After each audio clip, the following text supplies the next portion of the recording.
Atos dos Apóstolos, capítulo 18. Em Corinto. Depois disso, Paulo saiu de Atenas e foi para Corinto.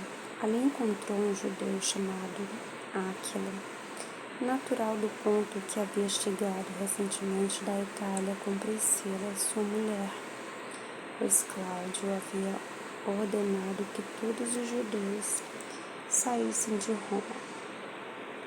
Paulo foi vê-los e, uma vez que tinha a mesma profissão, ficou morando e trabalhando com eles, pois era um fabricante de tendas. Todos os sábados, ele debatia na sinagoga e convencia judeus e gregos. Depois que Silas e Timóteo chegaram da Macedônia, Paulo se dedicou exclusivamente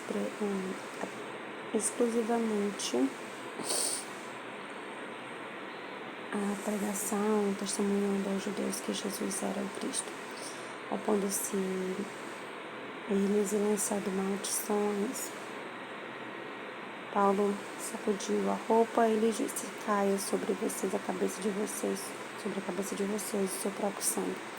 Estou livre da minha responsabilidade, de agora em diante irei para os gentios. Então Paulo saiu da sinagoga e foi para a casa de Ticio Justo, que era temente a Deus e que morava ao lado da sinagoga. Crispo, o chefe da sinagoga, creu no Senhor, ele e toda a sua casa e dos coríntios, que o ouviam, muitos criam e eram batizados. Certa noite o Senhor falou a Paulo em visão: não tenha medo, continue falando e não fique calado, pois estou com você. Ninguém vai lhe fazer mal ou ferir, porque tem muita gente nesta cidade.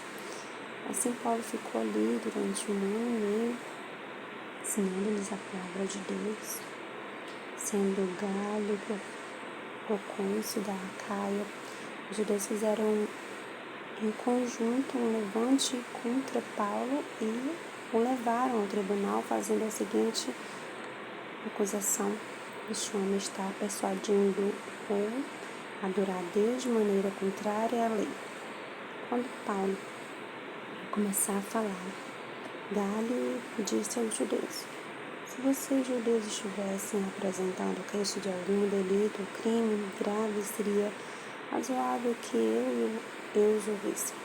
Mas, visto que se trata de uma questão de palavras e nomes de uma própria lei, resolvam o problema vocês mesmos. Não serei juiz dessas coisas. E mandou expulsá-los do tribunal. Então todos se voltaram contra Sóstenes, o chefe da sinagoga, e o espancaram diante do tribunal. Mas Galho não demonstrou nenhuma preocupação com isso. Priscila, Áquila e Apolo. Paulo permaneceu em Corinto por algum tempo. Depois despediu-se dos irmãos e navegou para a Síria, acompanhado de Priscila e Áquila. Antes de embarcar, rapou a cabeça e Secreia, devido a um voto que havia feito. Chegaram a Éfeso, onde Paulo deixou Priscila e Áquila. Ele, porém, entrando na sinagoga, começou a debater com os judeus, pedindo que eles ficassem mais tempo no ceder.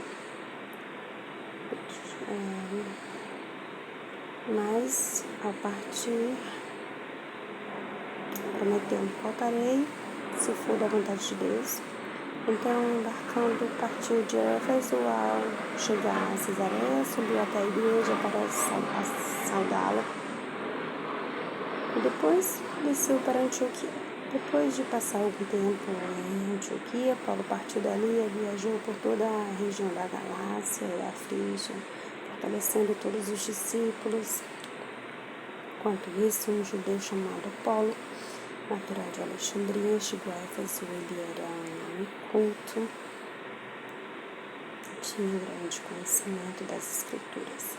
Fora instruído ao caminho do Senhor com grande fervor, falava e ensinava com gratidão acerca de Jesus, embora conhecesse apenas o batismo de João. Logo começou a falar corajosamente na sinagoga. Quando Priscila e Áquila ouviram, convidaram-na para ir à sua casa e lhe explicaram com mais gratidão o caminho de Deus. Querendo ele para a Cássia, os irmãos os encorajaram e escreveram aos discípulos que o recebessem. Ao chegar, ele auxiliou muitos que pela graça havia crido, pois refutava vigorosamente os judeus em debate público, provando pelas Escrituras que Jesus é o Cristo. Amém.